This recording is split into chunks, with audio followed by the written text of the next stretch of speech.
नमस्कार दोस्तों, मेरा नाम निपुण जोशी है और समय आ गया हमारी ग्रहों के विभिन्न वर्गा चार्ट्स में शुरू की गई श्रृंखला को आगे बढ़ाने का। आज इस वीडियो में हम लोग ये जानने की कोशिश करेंगे कि अगर किसी भी समय आप लोगों ने नवमांश कुंडली के अष्टम भाव में शुक्र ग्रह की स्थिति पाई तो किस तरीके के फलों की उम्मीद करी जा सकती है। तो ठीक है दोस्तों, इससे पहले कि हम लोग आज के इस करंट विषय पे अपनी चर्चा शुरू करें, इंडिविजुअल तौर पे शुक्र ग्रह का ज्योतिष में कुंडली विश्लेषण में क्या महत्व होता है, पहले मैं आप लोगों को उसके विषय में बता देता हूं। नवमांश कुंडली के विषय में अभी तक जो कुछ भी हम लोगों ने इस श्रृंखला में पढ़ा है, हम लोग उसका क्विक रिवीजन कर लेंगे। उसके बाद फिर हम लोग आज के इस करंट विषय पे शुक्र ग्रह की नवमांश कुंडली के अष्टम भाव में स्थिति के फलों पे अपनी चर्चा को जारी रखेंगे। तो देखिए दोस्तों, शुक्र ग्रह आपके जीवन में बताते हैं कि आपका जो टेस्ट है कितना अच्छा है, आपकी पर्सनालिटी में कितना चार्म है, रिलेशनशिप से आपको कितना फायदा मिलेगा, स्त्री पक्ष से आपको कितना जीवन में लाभ मिलेगा, कितना आपको सहयोग मिलेगा। इसके साथ साथ देखिए, अगर शुक्र ग्रह का अगर आपके चंद्र पे स्ट्रॉन्ग प्रभाव हुआ तो आपकी जो किसी भी तरीके के रिलेशनशिप मैनेजमेंट स्किल्स की बात की जाए वो आपकी बहुत प्रभावशाली हो सकती है। क्योंकि देखिए दोस्तों, शुक्र ग्रह उसी तरीके के निर्णय के विषय में बताते हैं, डिसीजंस के विषय में बताते हैं जहाँ पे टैक्ट है, जहाँ पे डिप्लोमेसी है, जहाँ पे सबका अच्छा छुपा है। देखिए, ये मंगल ग्रह का स्वभाव है कि किसी भी सिचुएशन को बलपूर्वक जीतना, लेकिन जब हम शुक्र की बात करते हैं जो कि अपने में ही कंफर्ट्स को, हैप्पीनेस को, एंजॉयमेंट को, प्लेफुलनेस को रिप्रेजेंट करते हैं, तो ये शुक्र ग्रह के काम करने का तरीका आप जोड़ के देख सकते हैं। अगर शुक्र का प्रभाव किसी जातक के लगन पे हुआ तो जातक की जो पर्सनैलिटी है बहुत चार्मिंग हो सकती है, बहुत एलिगेंट हो सकती है, एक स्ट्रॉन्ग मैग्नेटिक अट्रैक्शन जातक की पर्सनैलिटी में हो सकता है। और अगर सपोज कीजिए शुक्र का प्रभाव जातक के धन के भावों पे हुआ या प्रोफेशन के भावों पे हुआ तो जातक का जो प्रोफेशन है, आर्ट, मीडिया, एंटरटेनमेंट, फैशन, इन सारी फील्ड से जुड़ा हुआ हो सकता है। देखिए दोस्तों, जब भी हम लोग रिलेशनशिप की बात करते हैं तो उसके लिए शुक्र की कुंडली पे जो स्थिति है उस पर काफी ज्यादा जोर दिया जाता है, क्योंकि आप रिश्तों में कितने डिवोटेड रहने वाले हैं, रिश्तों से आपको कितना सुख मिलने वाला है, इसकी जानकारी शुक्र ग्रह देते हैं। तो सबसे बड़ा हमारे जीवन में जो लाइफ लॉन्ग बॉन्ड है, देखिए आपको आपके माता पिता, आपको आपके भाई बहन तो जन्म के साथ ही मिलते हैं, आप अपने मित्र अपनी चॉइस से बनाते हैं और जीवन साथी को ढूंढने में भी कहीं ना कहीं आपकी अपनी फ्री विल भी होती है, डेस्टिनी भी होती है। पर इंपॉर्टेंट ये है कि जो आपकी लाइफ का सबसे एक इंपॉर्टेंट रिलेशनशिप है उसकी जो जानकारी है वो हमें शुक्र ग्रह की कुंडली में स्थिति से पता चलती है कि आपकी मैरिज का जो बॉन्ड होने वाला है कितना कमिटेड होने वाला है, कितना डीप होने वाला है। और अगर आपको ये भी समझना हो तो किसी भी पुरुष की कुंडली में ये वो सारे जो भी, अगर आपको देश काल पात्र लगा के समझना हो, जो कोई भी स्त्री की तरफ आकर्षित है उनकी कुंडली में शुक्र ग्रह की जो स्थिति है वो ऑपोजिट सेक्स या स्त्री के पक्ष से कितना लाभ मिलेगा, कंफर्ट्स मिलेंगे, उसके विषय में जानकारी देते हैं। तो ये हो गया दोस्तों शुक्र ग्रह के विषय में जो कुछ भी आप लोगों को पता होना चाहिए। अगर आपको नवमांश कुंडली के विषय में समझना हो तो नवमांश कुंडली आपकी राशि का 9th डिवीजन ही होती है। तो इंपॉर्टेंट ये है कि ये जो चार्ट है हाईली स्पिरिचुअल चार्ट है, ग्रहों की जो ट्रू डिग्निटी है, जो भी आपने लगन चार्ट में ग्रहों की स्थिति देखी, अगर वो सतह के ऊपर का वृक्ष है तो उस वृक्ष की जो जड़ है, उस ग्रह की जो ट्रू डिग्निटी है, जो स्ट्रेंथ है, उसकी जानकारी आपको नवमांश कुंडली में चेक करके पता चलती है। ये चार्ट आपके भाग्य, आपके स्पिरिचुअल मेरिट्स के विषय में बताता है और साथ ही साथ आपकी गृहस्थ जीवन के विषय में भी बताता है। आप अपनी गृहस्थी में कितने डिवोटेड रहने वाले हैं, इसकी जानकारी हम लोगों को नवमांश कुंडली से मिलती है। अब देखिए दोस्तों, हमारे जो ऋषियों ने हमारे स्क्रिप्चर्स में आप ये भी देख सकते हैं कि हर एक वर्गा चार्ट से एक कनेक्टेड एक सिग्निफिकेटर कारक का ग्रह भी जोड़ के देखा है, जोड़ा है। तो आई मीन टू से जो नवमांश कुंडली से कनेक्टेड जो सिग्निफिकेटर प्लैनेट है, जो कारका ग्रह है, वो शुक्र ग्रह है। अब देखिए दोस्तों, सपोज कीजिए फॉर एग्जांपल, अब अगर आप लोगों ने शुक्र की स्थिति नवमांश कुंडली के अष्टम भाव में पाई तो देखिए दोस्तों, ये सबसे पहले तो हमें इस विषय में बताता है कि जातक का जो रिलेशनशिप होने वाला है, चाहे आप इसको गृहस्थ जीवन के माध्यम से भी समझने की कोशिश करें, वहां पे थोड़ी सी इंटेंसिटी बढ़ जाने वाली है। देखिए दोस्तों, ज्योतिष अगर आप लॉजिक से भी समझने की कोशिश करेंगे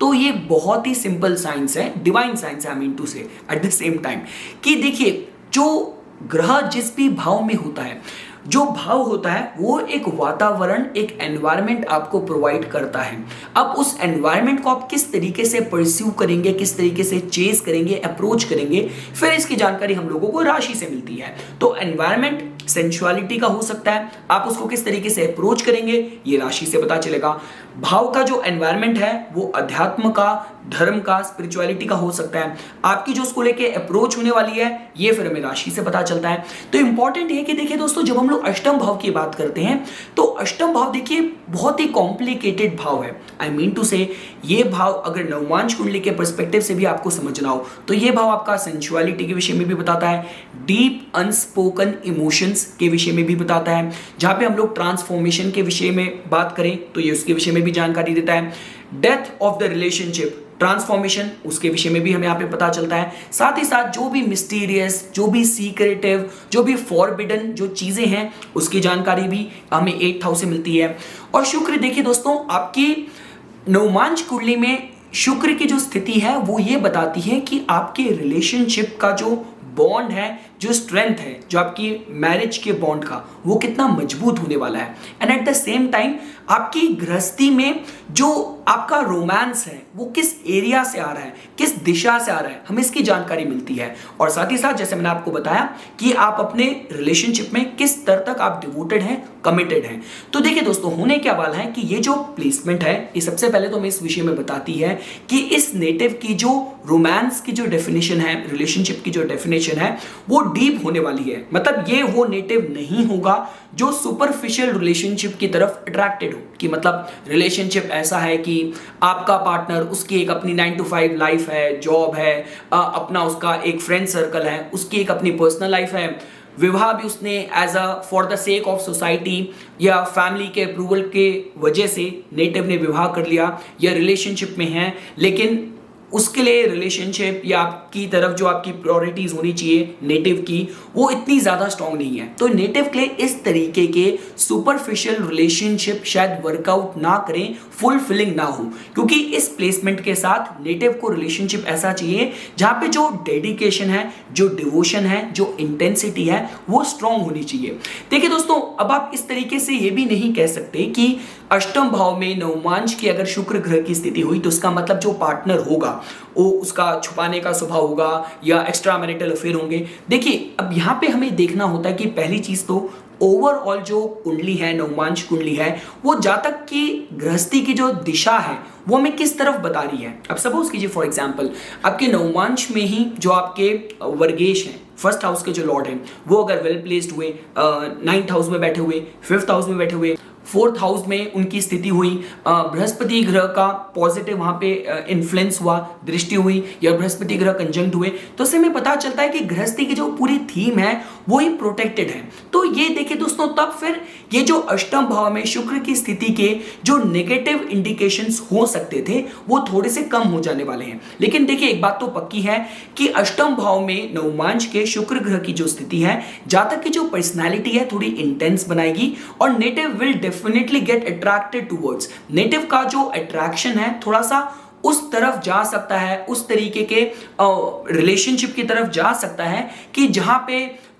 थोड़ा सा जो ऑपोजिट जो उसका पार्टनर है, थोड़ा सा उसकी पर्सनालिटी थोड़ी सी सीक्रेटिव हो, थोड़ी सी मिस्टीरियस हो, थोड़ी सी डार्क साइड की पर्सनालिटी हो, थोड़ी सी ऑब्सेसिव पर्सनालिटी हो, या जो लोग अंदर से थोड़े से कॉम्प्लिकेटेड होते हैं, सेल्फ ब्रोकन, कुछ कॉम्प्लिकेटेड साइकोलॉजिकल टर्मोइल्स इश्यूज चल रहे हो, तो इस तरीके के व्यक्तियों, इस तरीके के इंसान की तरफ नेटिव अट्रैक्टेड हो, आप ये भी दोस्तों जोड़ के देख सकते हैं। तो इंपॉर्टेंट है दोस्तों कि देखिए, ये जो पर्टिकुलर प्लेसमेंट है जातक को रिलेशनशिप की तरफ इंटेंस बनाती है, लॉयल भी बना सकती है, and native will always be in this mindset कि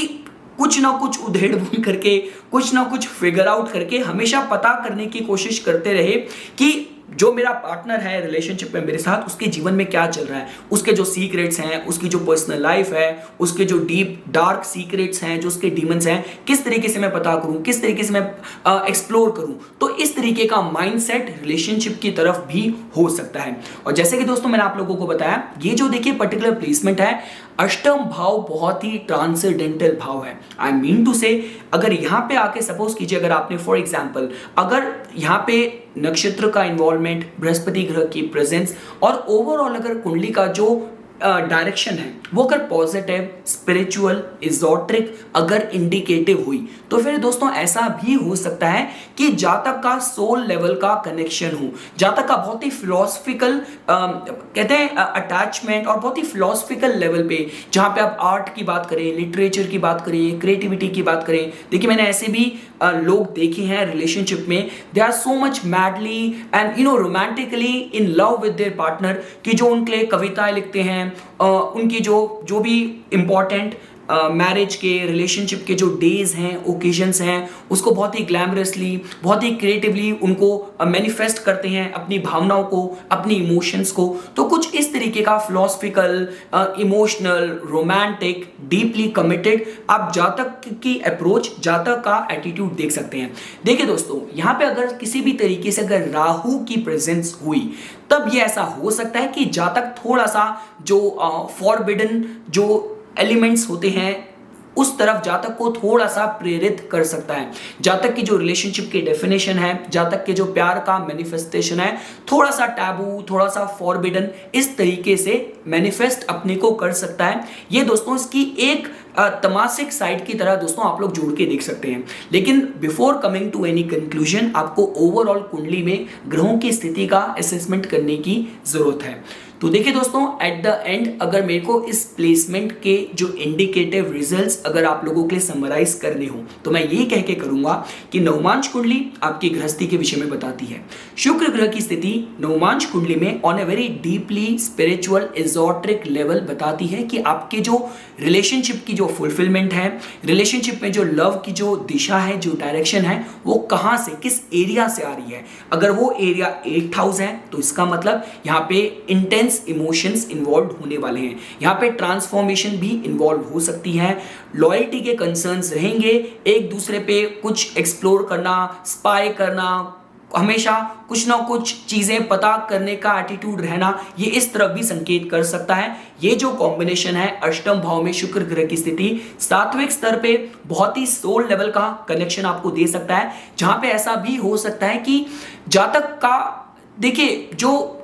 8th हाउस देखिए दोस्तों डेथ का भी होता है कि इवन कि at the time when you will be departing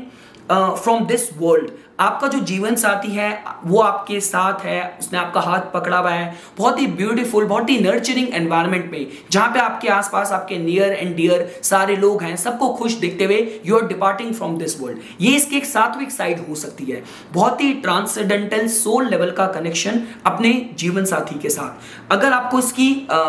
जैसे मैंने आपको बताया, अगर आपको इसकी रजासिक स्तर समझनी हो तब इस विषय से अपने को इस तरीके से अपने को मैनिफेस्ट कर सकती है, जहां पे इमोशंस थोड़े इंटेंस रहने वाले हैं। आप गिफ्ट्स की बात करें, वेल्थ की बात करें, sexual charm, sexual activities, heightened sexual intensity भी अपने को मैनिफेस्ट कर सकती है। ये इसकी एक रजासिक साइड है। और अगर आपको इसकी तमासिक साइड समझनी हो तो हर तरीके की, चाहे आप टैबू और फॉरबिडन सेक्सुअल एक्टिविटीज की बात करें,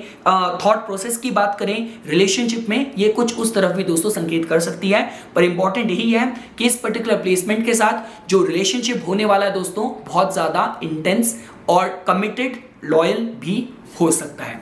तो ये कुछ बातें थी दोस्तों जो आज मैं इस वीडियो में आप लोगों के सामने शुक्र ग्रह की अष्टम भाव में प्लेसमेंट के विषय में प्रस्तुत करना चाहता था। इसी तरीके की वीडियोस की समय समय पर अपडेट प्राप्त करने के लिए कृपया करके मेरा YouTube चैनल सब्सक्राइब कीजिए और मेरा Facebook पेज लाइक कीजिए। धन्यवाद।